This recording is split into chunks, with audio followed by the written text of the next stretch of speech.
বর্তমানে ব্যাংক অ্যাকাউন্টের সাথে যাদের আধার কার্ড লিঙ্ক নেই তারা কিন্তু সরকারি বিভিন্ন ভর্তুকির টাকা, যেমন গ্যাসের ভর্তুকির টাকা, বিভিন্ন পেনশন স্কিমের টাকা, এছাড়া পিএম কিষাণ কিন্তু গভর্নমেন্ট থেকে ডিবিটি সিস্টেম অর্থাৎ ডাইরেক্ট ব্যাংক ট্রান্সফারের মাধ্যমে সরাসরি কাস্টমারের অ্যাকাউন্টে কিন্তু দেওয়া হয়। যদি আপনার এক্ষেত্রে ব্যাংকের সাথে আধার কার্ড লিঙ্ক না থাকে, আপনি কিন্তু এই সমস্ত টাকা কিন্তু কোনোভাবে পাবেন না। তো আপনি যদি আপনার ব্যাংক অ্যাকাউন্টের সাথে আধার কার্ড লিঙ্ক আছে কিনা আপনি যদি না জেনে থাকেন, বা কিভাবে লিঙ্ক করতে হয় সেটাও যদি আপনার জানা না থাকে, তাহলে আপনাদেরকে জানিয়ে রাখি আমাদের বন্ধু টিউটোরিয়াল চ্যানেলে কমপ্লিট আমরা একটি ভিডিও আপলোড করে দিয়েছি।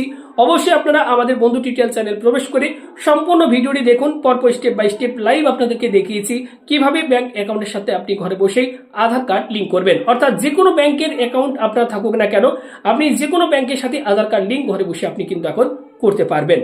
তো ভিডিওটি অবশ্যই চ্যানেলে প্রবেশ করে আপনারা সম্পূর্ণ ভিডিওটি দেখে নিন। আপডেট ভালো লাগলে লাইক করুন, ভিডিওটি শেয়ার করে দিন। পরবর্তী আপডেটগুলো পেতে চ্যানেলটি সাবস্ক্রাইব করুন। ধন্যবাদ।